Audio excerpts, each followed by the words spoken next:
Bonjour mesdames et messieurs, Radio Jojo à l'appareil. Aujourd'hui, chronique littéraire. On parle du rapport de 2020 de la WWF. C'est l'association de défense de l'environnement et de la nature avec le petit panda là, que tout le monde connaît, qui s'intitule « Quand les Européens consomment, les forêts se consument », qui traite de la déforestation et de l'impact de la consommation de l'Union européenne sur cette déforestation justement. Et donc ils pondent des rapports, et là ils ont pondu un petit rapport là-dessus qui fait une 40aine de pages avec des petits graphiques et des petites choses illustrant les liens qu'il peut y avoir, et donc on va plonger dedans. La World Wildlife Fund, qu'est-ce que c'est ? Alors la World Wildlife Fund, c'est une entreprise qui est née de Max Nicholson, directeur général de l'agence britannique Nature Conservancy, et de Sir Julian Huxley, un mec qui avait écrit des séries d'articles sur la disparition de la faune en Afrique. Tout ça propulsé par un homme d'affaires, Victor Stolan, qui avait détecté le besoin de créer une organisation internationale qui permette de récolter des fonds pour la conservation de la nature. Donc voilà. C'est une entité qui est donc créée en 61. Elle avait créé son antenne française en 73. Elle a plus ou moins changé de nom et d'initiale depuis le truc, mais voilà. Ça, c'est bien. Elle est présente aujourd'hui à travers 100 pays. Et elle a environ 6 millions de donateurs, 5200 salariés. Elle a pu mener 12 000 programmes depuis sa création. Et c'est elle aussi qui est à l'initiative de la Earth Hour, la plus grande mobilisation citoyenne pour la nature, lancée en 2007 à Sydney, et qui appelle chaque année les citoyens et les citoyennes de la planète à éteindre leur lumière pendant 1 heure. Ce geste symbolique qui permet à chacun d'exprimer sa prise de conscience par rapport à la volonté de protéger la biodiversité, défendre l'écologie, tout ça. Donc c'est une entité, on va dire, bénévole, qui vit de son exposition, puisque si on va sur l'onglet Finances, on voit qu'il y a 63% de son budget qui est des ressources collectées auprès du public. Il y a 21% qui vient d'autres fonds privés, il y a 4% qui vient de fonds dédiés, je sais pas trop ce que ça veut dire, et il y a 8% qui vient de subventions publiques. Et après c'est Intercopanda, je sais pas ce que c'est ce truc, 4%. Donc on voit que c'est quand même des gens qui vivent du don des autres, donc c'est une espèce de bénévolat, quoi, entre guillemets. Avec une forte propension mondiale, puisque ça a été dès le départ pensé comme ça. Maintenant ils sont présents dans plus de 100 pays, donc c'est quand même clairement leur ADN. Et d'un point de vue purement personnel, c'est vrai que vu comme ça, ça fait très association de bobos qui essayent de se donner bonne conscience en protégeant la planète, même si j'imagine, je ne connais personne qui travaille là-bas, donc je ne vais pas avoir des a priori, c'est pas bien, on n'est pas sur la chaîne Jojo, on n'est pas sur Radio Jojo pour ne pas essayer de comprendre, on est là pour essayer de comprendre, comme l'indique le bandeau de la chaîne.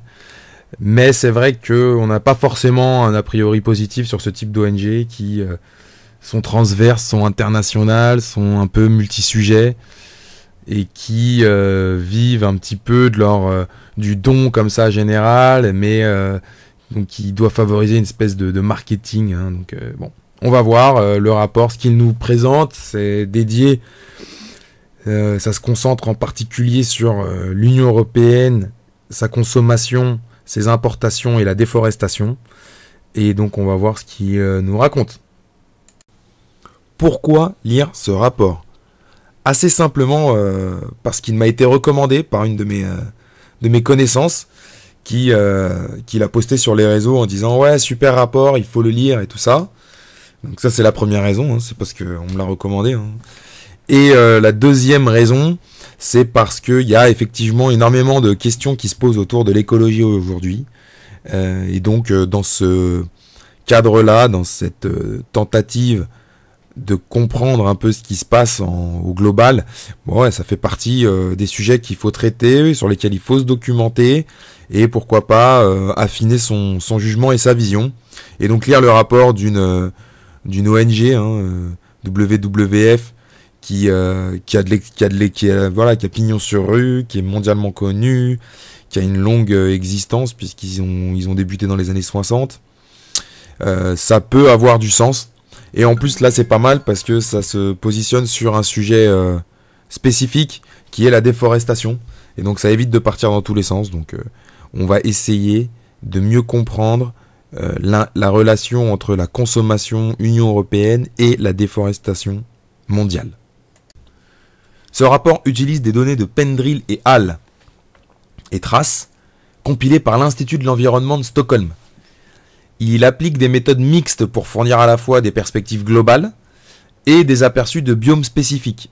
Le biome, c'est ce qu'on appelle également le macro-écosystème, c'est-à-dire que c'est une vaste région biogéographique qui s'étend sous un même climat, type toundra, forêt tropicale humide, savane, récifs coralliens ou encore mangroves.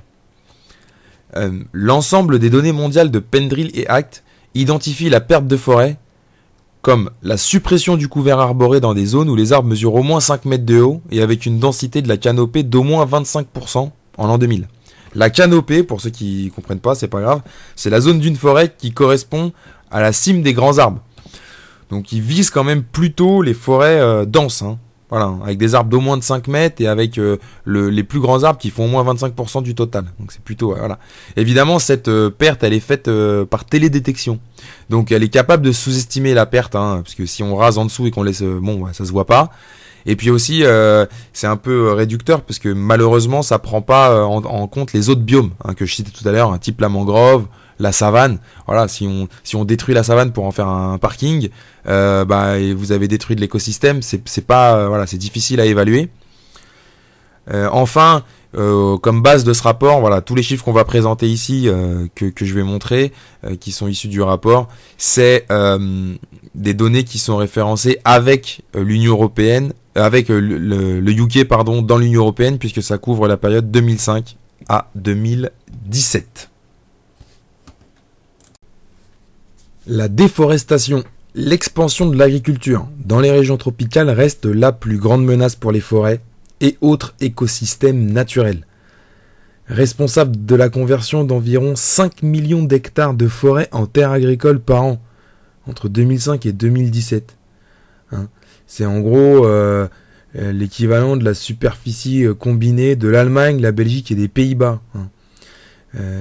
Encore en 2017, le commerce international des produits agricoles a causé la déforestation tropicale de 1,3 million d'hectares, émettant au passage 740 millions de tonnes de CO2.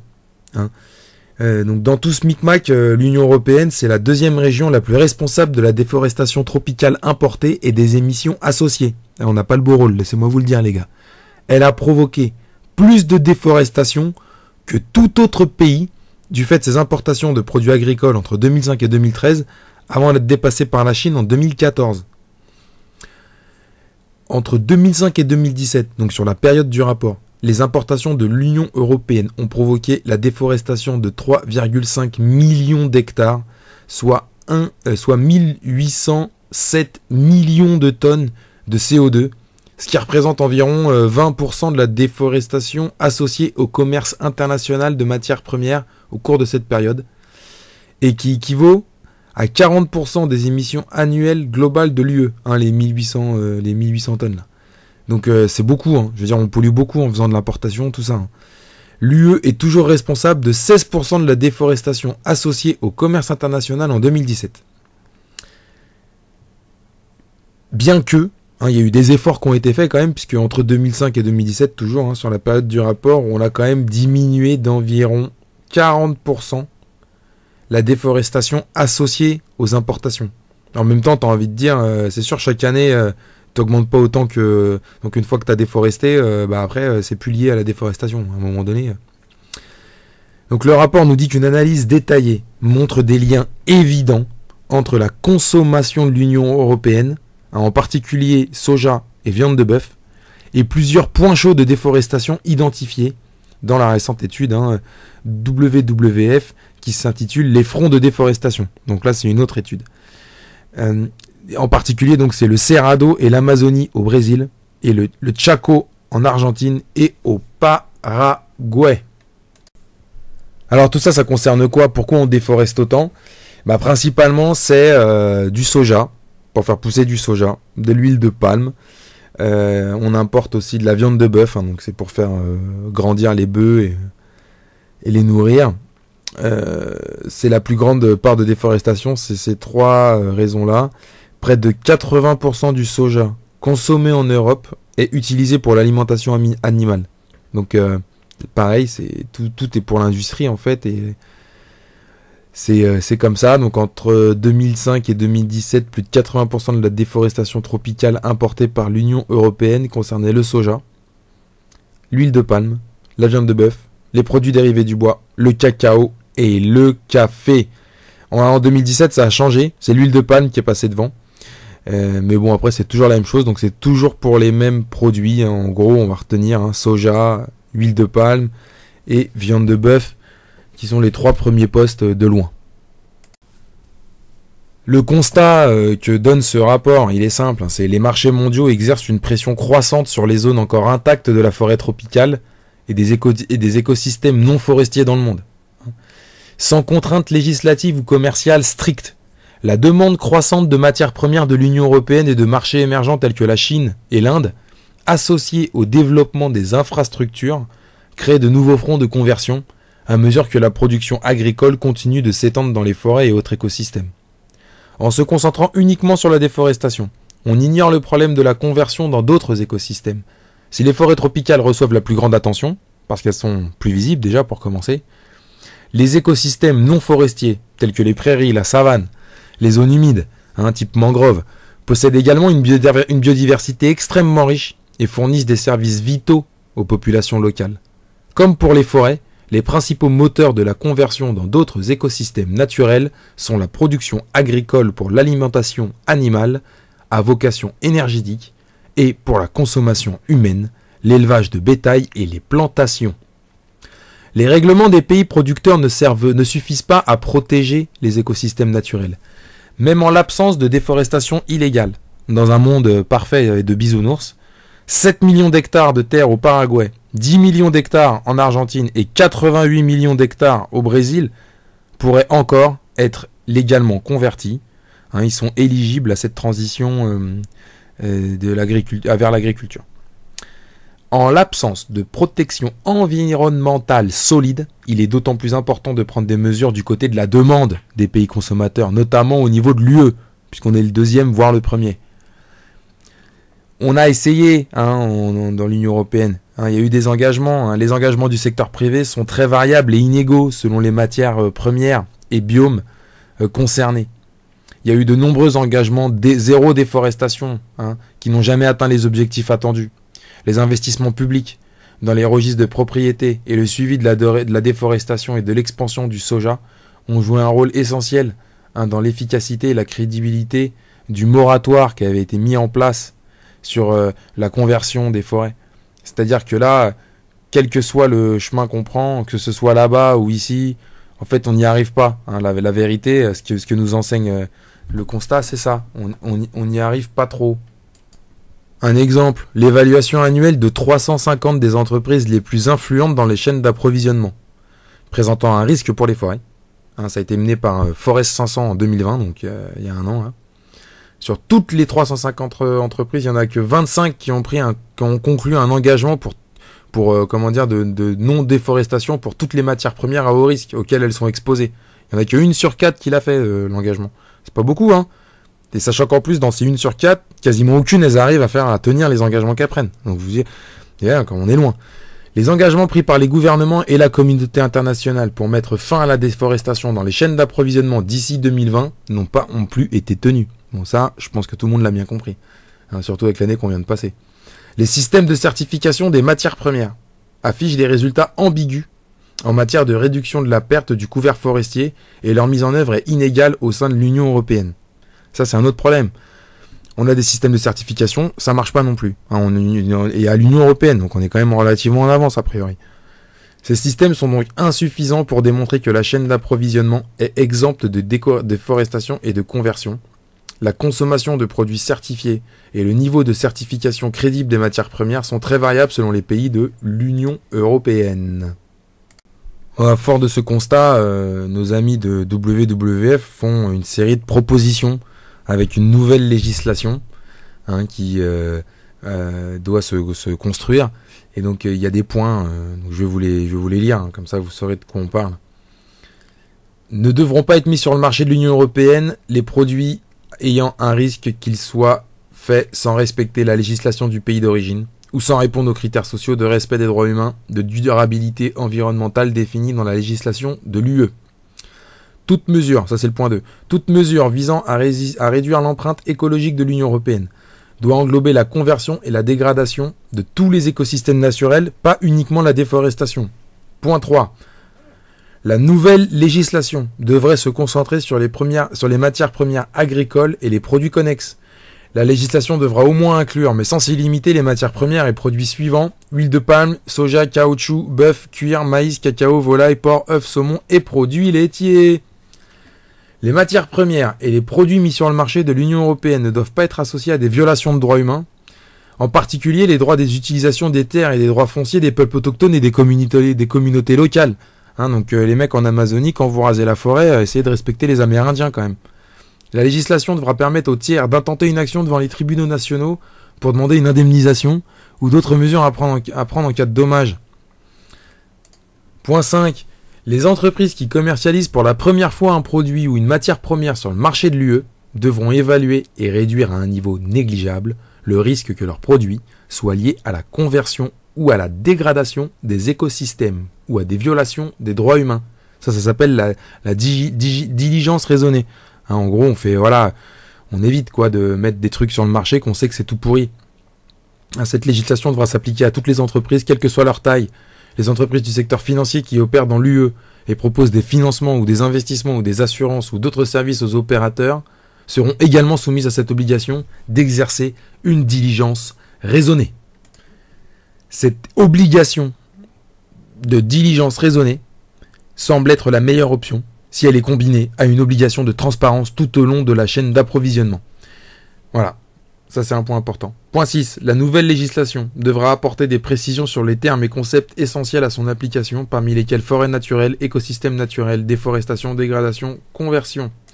Point 7. La législation doit fixer des exigences claires pour s'assurer d'une application harmonisée de la part des gouvernements nationaux, notamment en ce qui concerne la mise en œuvre des pénalités et des sanctions. Les États membres de l'Union européenne devront veiller à une mise en œuvre et une application stricte et efficace de la législation, y compris par le biais de règles claires et complètes à l'échelle nationale pour les contrôles et les inspections, en y fournissant des ressources suffisantes et des compétences claires aux autorités chargées de la mise en œuvre de la législation. Point 8 et dernier point. En travaillant en partenariat avec les pays producteurs, l'Union européenne devra donner la priorité à la protection, la restauration et la gestion durable des forêts et des autres écosystèmes importants par le biais d'une gouvernance inclusive et d'approches fondées sur les droits humains. L'UE devra également construire des initiatives politiques visant à réduire la production et la consommation de produits d'origine animale dans l'UE. Elle devra élaborer une stratégie européenne de transition en matière de protéines en répondant d'abord à la nécessité de réduire la demande, tout en rendant l'offre plus durable. Elle devra également faciliter l'adoption par les consommateurs de régimes alimentaires sains et durables dans le but de réduire les impacts négatifs sur l'environnement et la santé. Des solutions devront être également développées pour un meilleur accès aux informations et aux données sur les chaînes d'approvisionnement, cadre législatif, risque de déforestation et de conversion, pour tous les acteurs concernés, bien sûr.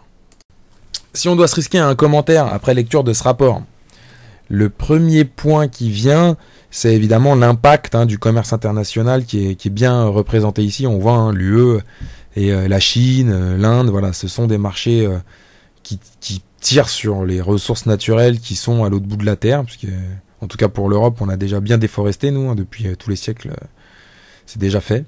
Et donc on continue de consommer, et c'est vrai qu'il y a un point d'interrogation par rapport à ça. Le résultat et la situation actuelle, elle est assez alarmante. En tout cas, le portrait qu'ils en donnent ici, c'est clairement ça. Et c'est vrai que les chiffres donnent le vertige. Vous vous rendez compte qu'entre 2005 et 2007, je le rappelle, mais voilà, 43 millions d'hectares de forêt ont été perdus. C'est Allemagne, Belgique et Pays-Bas, d'un coup, en 12 ans, 15 ans. Donc c'est quand même, il y a une pression quand même importante qui est mise sur les ressources naturelles, notamment sur la forêt. Et c'est vrai qu'en rasant des forêts, on détruit la biodiversité, ce qui est dommage. Hein. C'est le travail de Dame Nature qu'elle a mis des milliards d'années à faire, hein, la biodiversité. Hein. Mais bon, c'est comme ça. Hein. Et on voit bien le principal problème, c'est le commerce international. Le deuxième aspect qu'on peut souligner qui saute aux yeux quand on lit ce rapport, c'est qu'en fait, il n'y a rien qui marche. Ils ont testé, alors c'est pas pour jeter la pierre, mais aux entreprises ni au gouvernement, parce que peut-être que je pense que, est-ce que tout le monde est de bonne foi déjà, c'est une première question, mais en tout cas, ce qui est certain, c'est qu'actuellement, vous n'avez rien qui vous permette d'endiguer ce mouvement. Hein, il n'y a rien qui va empêcher que cette pression venue de l'étranger et de la mondialisation ne continue pas. Vous avez beau mettre des législations dans les pays, déjà de toute façon ça répond aussi à des critères de croissance économique, donc voilà, même si tout le monde respectait la règle, vous avez 90 millions d'hectares au Brésil qui sont potentiellement convertibles en terres agricoles au lieu de la forêt amazonienne, quoi, en gros c'est ça, hein. Et donc ça fait beaucoup, et on voit les entreprises qui s'engagent, elles sont aussi elles-mêmes confrontées au marché, à la réalité du marché, et et ça ne fonctionne pas, il n'y a rien qui fonctionne. Ça n'empêche, vous n'arrivez pas à atteindre vos objectifs de zéro déforestation, ça fonctionne pas, voilà. Et donc c'est vrai que quand on regarde ça comme ça, ce qu'on se dit, c'est qu'il faudrait des mesures beaucoup plus coercitives, quoi, beaucoup plus fortes, mais parce que là on nous parle beaucoup de l'écologie, tout le monde agite ses bras, saute sur place pour faire semblant mais au final il se passe rien. Là, ce qui nous dit le rapport, c'est qu'il se passe rien. Et il va bien falloir qu'il se passe quelque chose, parce que sinon, la Terre, elle va imploser, hein, ou nous, on va disparaître. Enfin voilà, hein, on connaît tous la chanson. Donc qu'est-ce qu'on peut proposer, et voilà. Et donc ils font des propositions.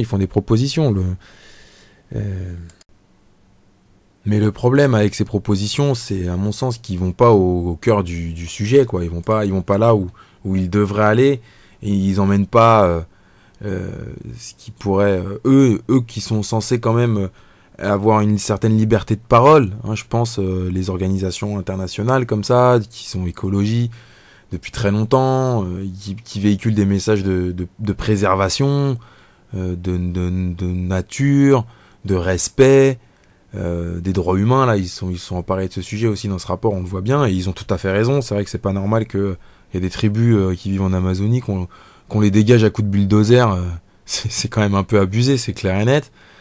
Donc ça, très bien, mais ce qu'ils proposent, c'est un peu pisse-froid, et c'est ça qui est triste. Ils nous disent, en gros, ils nous proposent, dans leur proposition, c'est de rajouter plus de lois. Alors qu'ils viennent de nous dire juste avant que ça marche pas. Hein, ils viennent de nous dire non, ça marche pas. Alors ils disent faut renforcer les organes, machin, en mettant plus de contrôle, de trucs, de bidules, mais au final, on sait comment ça va se passer, surtout avec l'Union européenne. Genre, ils sont naïfs, peut-être, je ne sais pas, ils connaissent pas le fonctionnement de l'Union européenne, mais on sait que dans l'Union européenne, c'est un repère à lobby, c'est un repère de corruption, c'est un repère d'argent, tout le monde le sait, c'est quelque chose qui se google en 3 minutes. Et donc, on voit bien le problème, c'est que rajouter de la législation, en vérité, c'est rajouter du terrain pour le lobby, quoi. Il y en a qui vont filer le chèque ou les mallettes ou pas, ou qui vont rendre service à un tel qui pourra leur filer la certification nécessaire, qui vont ok, vous êtes agréé par la loi, machin, et les autres non, et enfin voilà, ça va créer ce genre de commerce. Donc c'est un peu faiblos. Et alors évidemment, ils proposent des choses qui sont logiques, hein, la diligence raisonnée, c'est très bien, il n'y a pas de problème, tout ça. Par contre, il y a un autre point qui est le dernier, qui est peut-être à mon sens le plus important, et là qui est, je dirais, presque révoltant, hein, quand on est un petit français moyen de classe de rien du tout et qui a pas de thunes, quand on lit que par exemple l'Union européenne devra élaborer une stratégie de transition en matière de protéines en répondant d'abord à la nécessité de réduire la demande. Réduire la demande, ça veut dire que je vais consommer moins, moi. Moi, j'ai rien demandé, mais c'est moi qui suis dans le viseur. Et ça, on sait très bien comment faut faire pour consommer moins, faut faire monter les prix. Donc, on va vous mettre une taxe déforestation sur la viande, on va renforcer la législation sur les petits producteurs. Enfin, ça va être ce genre de choses. Enfin, je veux dire, pourquoi ils nous visent là-dedans, nous, Elle devra également faciliter l'adoption par les consommateurs de régimes alimentaires sains et durables dans le but de réduire les impacts négatifs sur l'environnement et la santé. Là, ils sont carrément en train de nous dire qu'il faudrait qu'on change de mode de vie, quoi, les mecs. J'ai envie de dire, mais je suis désolé, hein, le WWF, je suis sûr que c'est des gens très bien, mais quand je dis ça, franchement, ça me révolte. Ça m'énerve, j'ai envie de leur mettre de gifles. Parce que y a écrit nulle part, par exemple, que tout simplement, ce qui serait bien, c'est que l'Union européenne, elle arrête de faire des traités internationaux de commerce, de libre-échange. Hein, comme elle a fait ces dernières années, il doit y en avoir je sais pas combien qui sont passés là, avec le Mexique, avec le Brésil, avec machin. Ça, c'est écrit nulle part. À aucun moment, ils disent ce qui serait bien en fait, c'est que vous arrêtiez d'importer de la viande du Brésil alors que vous en avez pas besoin en plus. C'est pas comme si vous pouviez pas répondre à la demande en interne. Hein. Déjà, ça éviterait la défaut. Non, ça, ils l'écrivent pas. Par contre, venir dire qu'il faut taper sur Jean-Jacques parce que il bouffe 3 McDo, ça, il y a du monde. Donc ça, c'est vraiment c'est révoltant et c'est décrédibilisant pour eux parce que ils ont a priori, je pensais qu'ils avaient a priori quand même une certaine liberté de ton, une certaine liberté de parole. Et dans des rapports, il s'agit pas d'y aller à la demi-mesure, quoi. Vous faites un constat, vous donnez des conclusions. Les conclusions, c'est il y a la déforestation à cause du commerce international. Le commerce international, ça va pas s'arrêter, quoi qu'on fasse. Quels que soient les gouvernements, quelles que soient les entreprises qui prennent les engagements, on n'y arrive pas. On n'y arrive pas, c'est un constat. Bon, bah, c'est le principe qu'il faut virer. Non, eux, ce qu'ils nous répondent, c'est qu'il faut faire plus de lois, et puis ce qu'il faut, c'est changer le comportement des gens et leur mettre la pression sur la demande. Ça veut dire augmenter les prix et tout ça. Non, moi, je suis pas d'accord. Ils tapent sur les gens faibles. Ils sont pas dans le combat là-dessus. En tout cas, dans ce rapport. Hein. Je les ai pas tous lus, mais dans ce rapport, franchement, ça donne pas envie de lire les autres. Voilà ce que je dirais pour conclure.